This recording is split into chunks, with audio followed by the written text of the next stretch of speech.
Panchayat Raj committees பார்க்க போறோம். ரொம்ப ரொம்ப இம்பார்ட்டன்ட் கொஸ்டின், ரொம்ப ரிப்பீட்டட் கொஸ்டின். டிஎன்பிஎஸ்சி பொறுத்த வரைக்கும் எல்லா காம்படிட்டிவ்ஸ்லும் ரிப்பீட்டட் கொஸ்டின், முக்கியமான கொஸ்டின். இதுக்கு ஷார்ட்கட் பாருங்க. பேக் லைட் வெயிட்டா இருக்கு, இல்ல கேப்ஸ் லெட்டர் மட்டும் பிஏஜி எல்ஐடில எல் மட்டும் பேக் லைட் வெயிட்டா இருக்கு அப்படின்னு ஷார்ட்கட் புரிஞ்சுக்கோங்க. பேக்ன்றது பிஏஜிஎல் 4 தான் ஷார்ட்கட் லெட்டர். பின்றது பல்வந்த் ராய் மேத்தா, ஏன்றது அசோக் மேத்தா, ஜின்றது ஜிவிகே ராவ், எல்ன்றது எல்எம் சிங்கி கமிட்டி. சரிங்களா?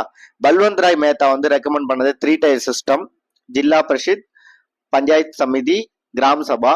அசோக் மேத்தா வந்து 2 டயர், அந்த பஞ்சாயத் ஜில்லா பரிஷத்தும் பஞ்சாயத் சமிதி மட்டும் இருந்த போது கிராம சபா பத்தி சொல்ல. ஜிவிகே ராவ் வந்து என்ன சொன்னாங்கன்னா, வேறற்ற பொருட்களா இருக்குது, கிராஸ் ரூட் இல்லாம இருக்குது அப்படின்னு சொன்னாங்க. டிடிசி சொன்னாங்க, அதாவது district development commissioner post create பண்ண சொன்னாங்க.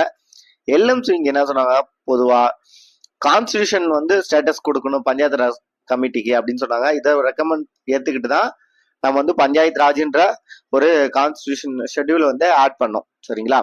அப்ப ஷார்ட்கட் வந்து பிஏஜிஎல், பேக் லைட் வெயிட்டா இருக்கு அப்படின்னு தான். சரிங்களா?